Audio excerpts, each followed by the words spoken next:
So we are fighting for survival here, doing our absolute best, trying to keep up with the Secrets Mage. From the void, from the void. Now all of these copies of High Priestess Hir'eek are hopefully going to help us with the healing. But apparently we are not ready for this. Arcane Flak Mage. You're not ready for No, this. you're not ready for this. Goodbye to the board. That's really unfortunate. And it's only turn 7. Hir'eek, grant me wings.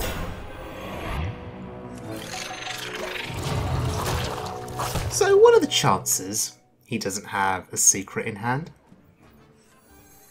The future is ours. I guess the chances are slim. Many secrets. It's a Secrets Mage after all. Of course, he's gonna have a secret.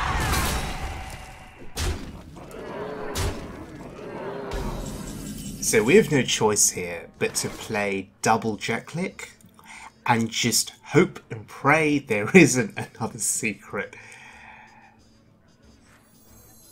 Hir'eek, grant me wings. Hir'eek, grant me wings.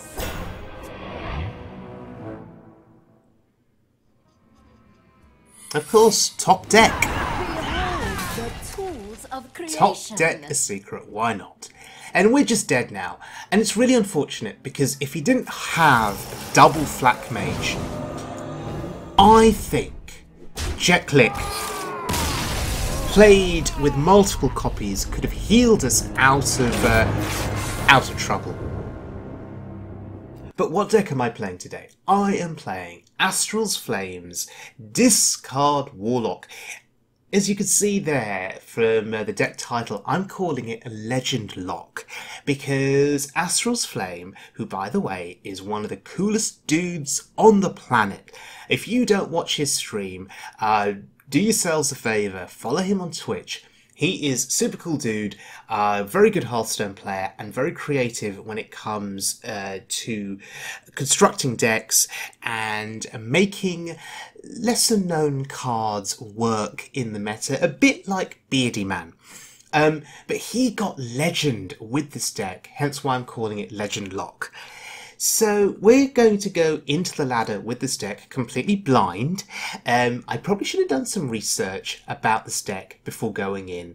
I probably should have consulted Astralsflame before going in with this deck. But for that, you'll have to wait till the end of the video, where we will go through how to mulligan for this deck and how to play it. Versus Uther.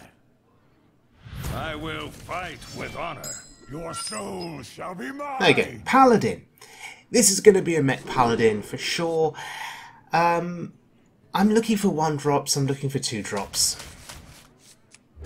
Although, getting rid of the Silverware Golem I think is a mistake, because I had a Soulfire in hand. Should I have kept Soulfire and Silverware Golem? Astralsflame, if you're watching this, should I have kept that?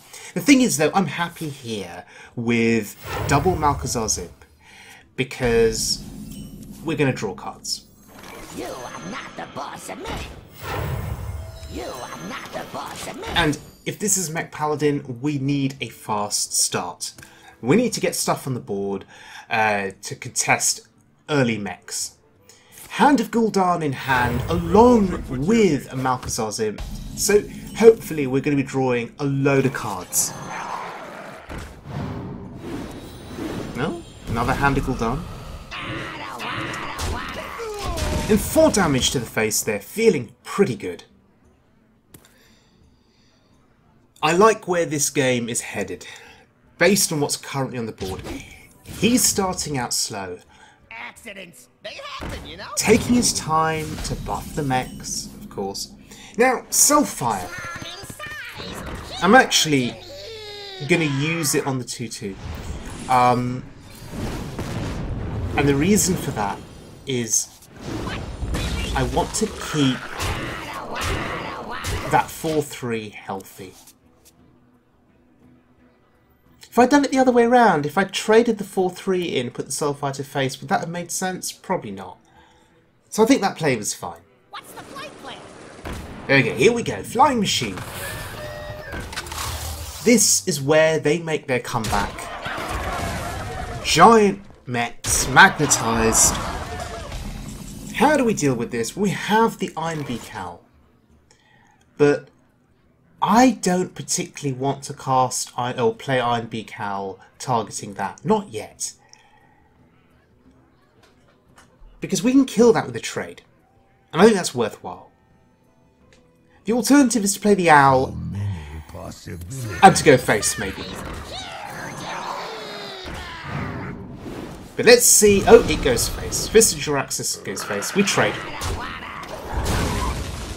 Maybe I should be taking a little bit more time to think my turns through. I'm just rushing through this. Unity, precision, perfection. Alright, here's Ziliax.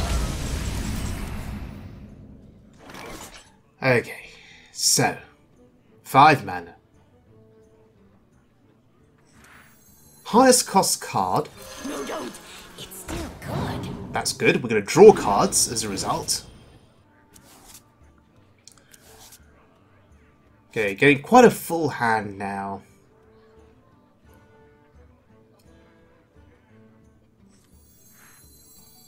I handle this. Alright, very, very good there.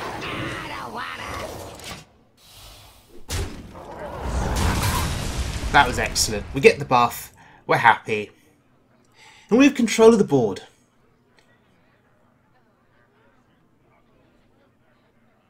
How does he win this game? Powering up. Portals. He needs to get a mech to stick. And he needs to taunt it up, magnetize it, divine shield it. He needs to do all of those things. Converting stored energy. Well, there's a magnetic effect. Another one. Reporting for duty. So, question. Do we silence that? Do we silence it? Or do we just rush it down? Although I don't think we can kill it with a rush. Choices, choices, choices. So many possibilities. And only 6 mana to work with, so let's see how we go here. Draw some cards. Okay, we could play the Clutch Mother. It's a 6/6. Wanna bite? Or we could do a bit more discarding.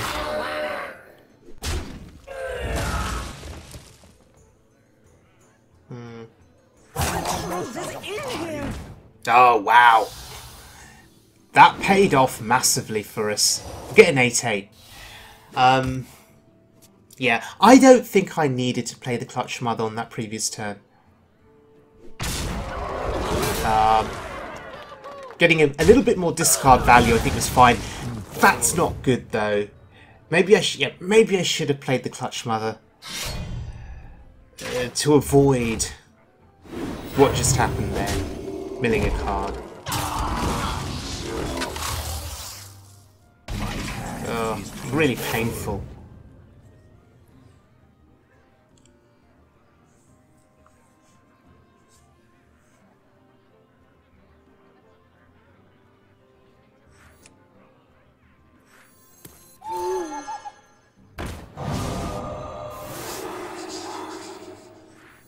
You were just a burden. Okay. Try to keep up. So we get some healing. He's out of resources. Although one card does really, really scare me here. I think you can guess what it is. It's Divine Favour. He doesn't have it, so we're happy. Reporting for duty. I'm almost out of cards. We're almost out of cards. So we can burn through resources here very, very quickly. Okay. I'm okay with that. We don't need the healing. We're at 30, bizarrely, against a mech paladin.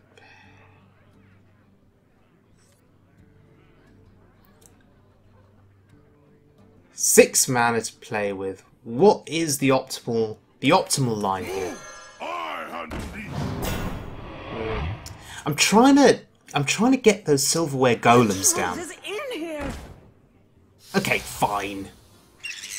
Give me a 10-10. That's fine, but I want those silverware golems on the board.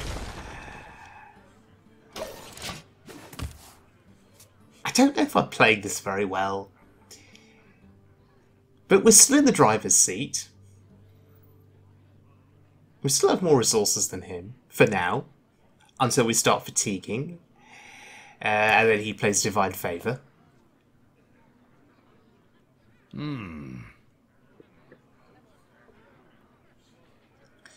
So if he can magnetize the mech, then he could probably kill the 2/6. What is he thinking about? Is that card not playable? I wonder. Is it a buff effect? Maybe. Is it going to buff nothing?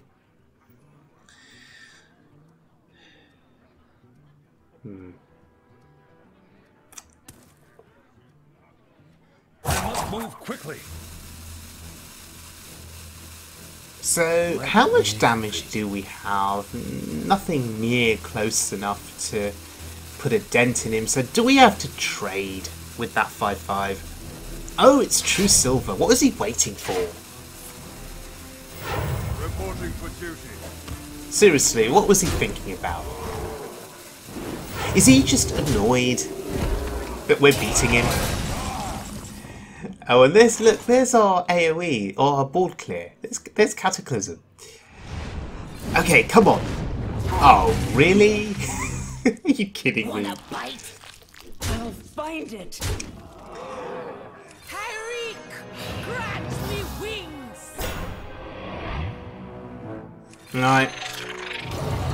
We finally play it. We play the 10-10. And that should be game over. Victory is yours. There is no one card that could save him there.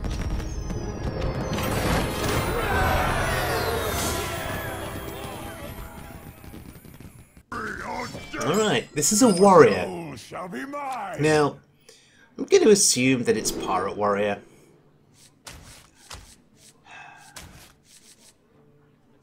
I really want those 1 and 2 drops.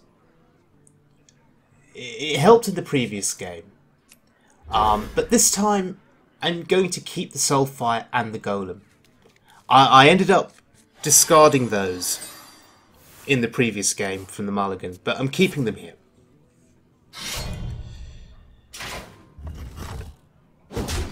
I mean, we could just Soulfire the face, right? No. Let us see if our minion survives. If it does, we're very, very happy. 2 silverware golems in hand, 2 ways to discard cards in hand. Surely, we can get one of them on the board. In here.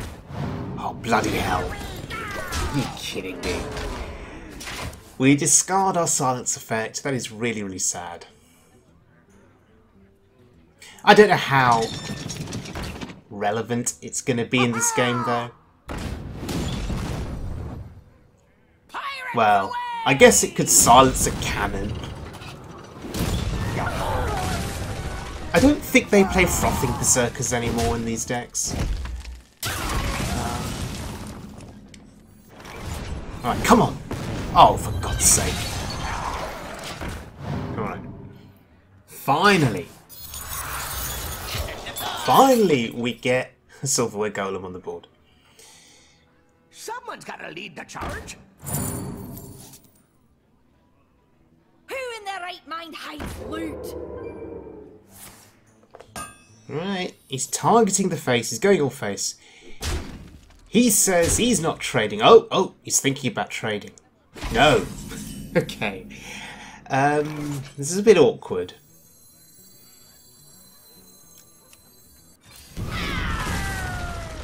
I guess I have to trade. Yeah. Can we go face with that one? I'm worried about Southsea Captain, I think. Blood and But that 4 damage just felt nice going face. It felt right.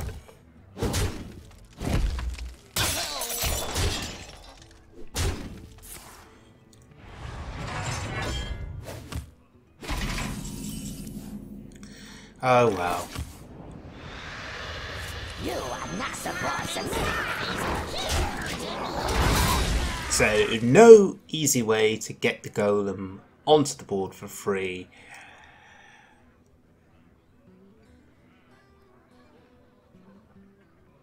Which one of these minions is he going to target? This is the question. Okay. The 3-2 can grow. Guess it makes sense to target that first.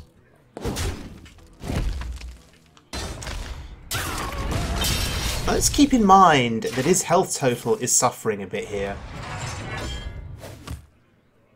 Maybe that is something we can leverage going forward now.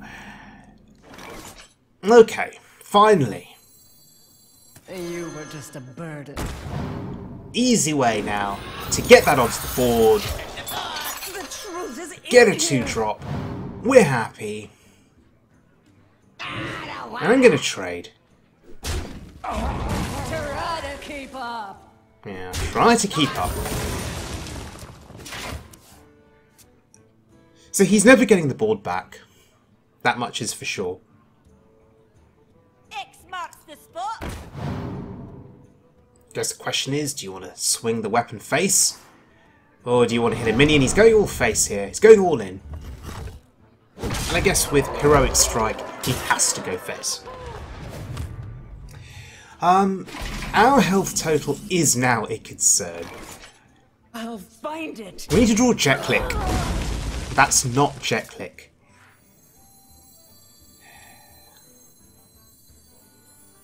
No, don't. It's still good. Alright, that's a taunt. Try to keep up. So my concern there would have been like a top deck Leroy, for example. So having a taunt to play, I think, was pretty critical.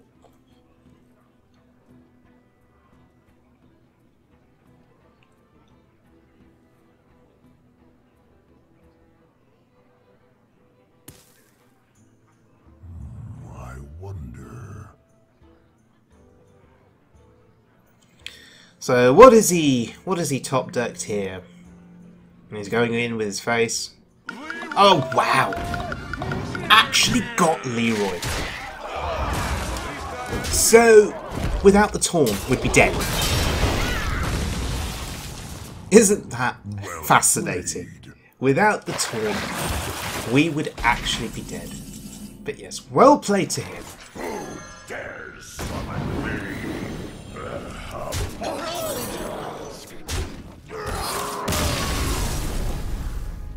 Okay, so we beat a pirate warrior.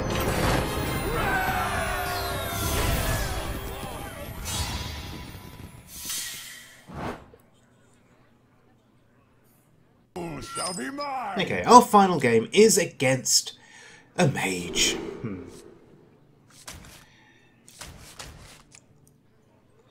Now, at the start of the video, you saw us losing horribly to a secrets mage.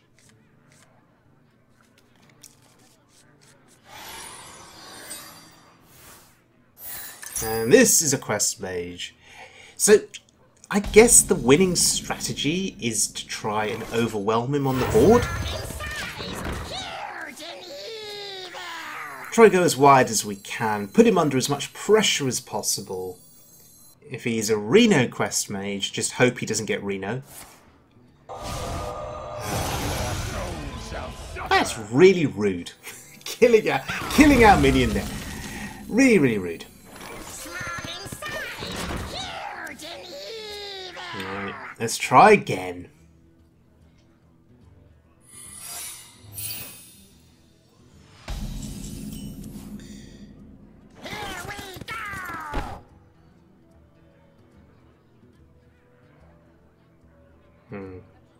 Guess we need to test for Flame Ward. It's not Flame Ward. Damn. Missed some damage then.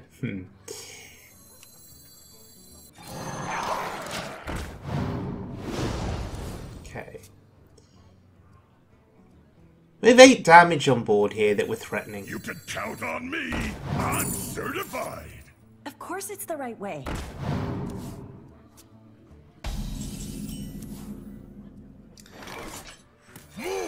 I handle these. Ooh, once again, getting lucky with the Clutch Mother.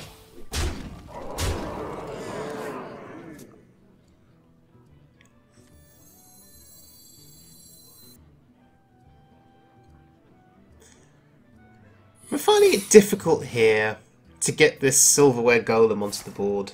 I don't seem to have much luck with it. The ping. What does that suggest? That suggests Flame Ward, right?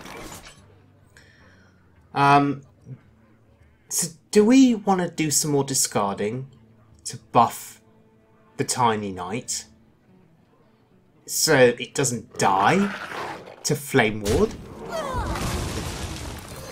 I think that's reasonable. Although now we actually get the silverware golem on board. So that's going to die to Flame Ward.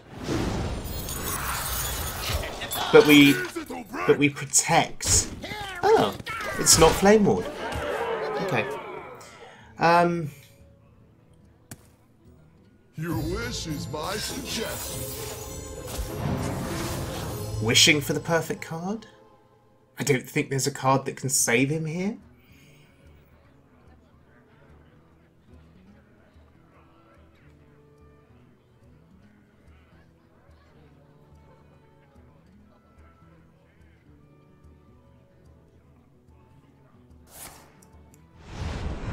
No, that's not enough. So this worked out really well for us. Buffing up the Tiny Knight, playing the big taunt. These 2 minions survived the Shadow Flame. And so we're still kept with the board. Oh, left with the board, sorry. Alright, here comes the card draw.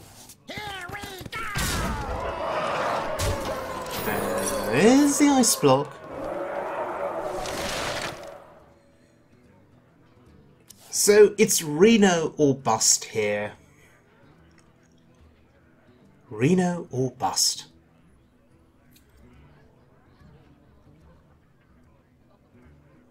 Does he have it? Winds of the south, come to my aid. No, that's not going to be enough, unfortunately.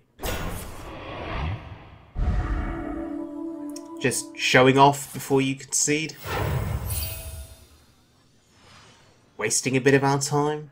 Well played. Still wasting our time. Oh wait, he thinks he can. He thinks he can still somehow survive. But Ironbeak Owl says hello.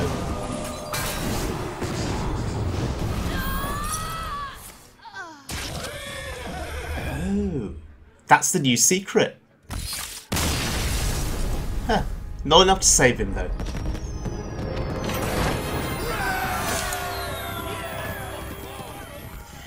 Okay, I hope you guys enjoyed that video. I was really nervous playing this deck, just because I had no idea how to play it.